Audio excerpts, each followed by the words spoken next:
partie. Eh bien, l'atelier d'émaillerie de Ligugé existe depuis 1945. Après la guerre, la communauté cherchait une activité à la fois lucrative et contemplative. Donc un travail qui occupe les moines, mais qui reste dans une atmosphère de silence et de création et de beauté. La première génération des émailleurs a été extraordinaire, d'invention, de courage, de ténacité, et avec une audace remarquable, et nous a laissé des merveilles qui sont au musée de l'abbaye. Et les premiers émailleurs donc, ont cherché à collaborer avec des peintres de l'époque, avec des gens comme Rouault, Manessier, Braque et d'autres, et donc sont entrés en relation avec eux et ont interprété leurs pièces en émail. Ce qui fait que nous avons de superbes Rouault et bien d'autres pièces à la galerie des émaux du monastère, qui sont des interprétations, non pas simplement des imitations ou des reproductions, mais une véritable interprétation de peinture dans l'art de l'émail. L'art de l'émail ressemble de cette manière à celui du vitrail, mais c'est un vitrail qui est éclairé non pas par derrière, mais plutôt qui reçoit la lumière du soleil qui vient sur lui, mais qui utilise aussi des matériaux. On s'approvisionne à Limoges, Limoges étant la capitale, de certaine manière, de l'artisanat d'émailleur, et on s'approvisionne en matières premières, surtout à Limoges, pour les poudres qui sont de la silice, comme du verre, et avec des oxydes métalliques qui font les couleurs.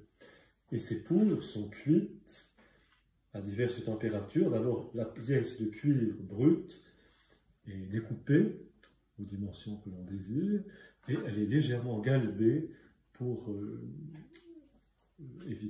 pour compenser un certain effet de la cuisson. Cette pièce d'émail, cette pièce de cuivre est d'abord recouverte de ce qu'on appelle un fondant.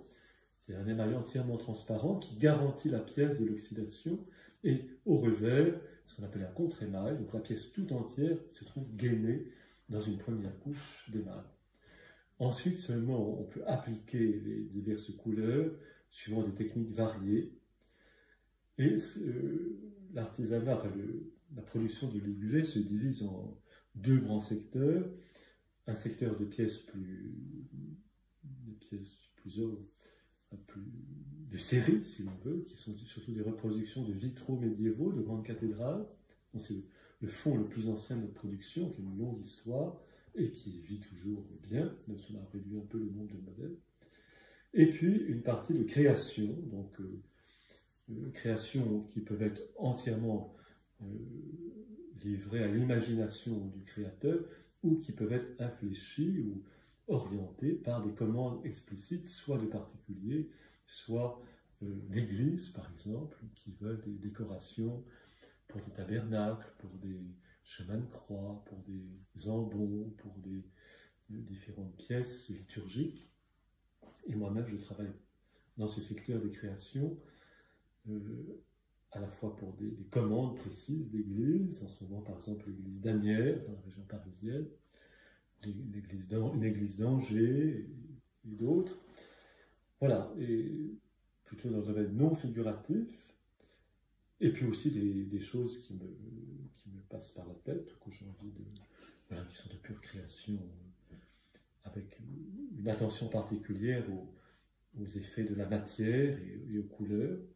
Et dans ce domaine, l'émail est évidemment une ressource intarissable d'expression et de recherche, avec bien sûr la part du feu au sens propre, puisque la pièce émaillée, d'abord travaillée avec de l'eau humide, un petit peu comme une fresque, on la laisse d'abord sécher, et puis on la passe au four à une température d'environ 800-900 degrés parfois. Voilà.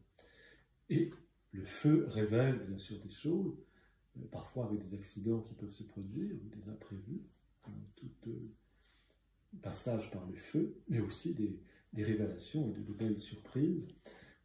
un émailleur qui a une longue expérience peut prévoir ce qui va se passer, même s'il y a toujours beaucoup d'imprévus, mais il peut prévoir la réaction des couleurs entre elles, leur superposition, leur jeu, leur mélange, voilà.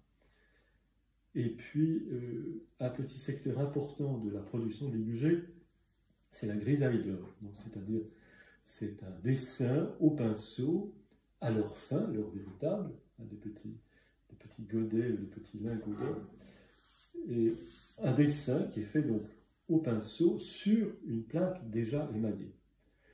Ce dessin va cuire à 700 degrés sur la plaque émaillée, donc qui elle est déjà cuite, c'est une deuxième ou une troisième cuisson, et l'or va rester, ne bouge plus, il est vraiment pris dans la pâte, et c'est une partie importante de un peu une spécialité de l'IUG, là aussi avec des modèles, des productions de série.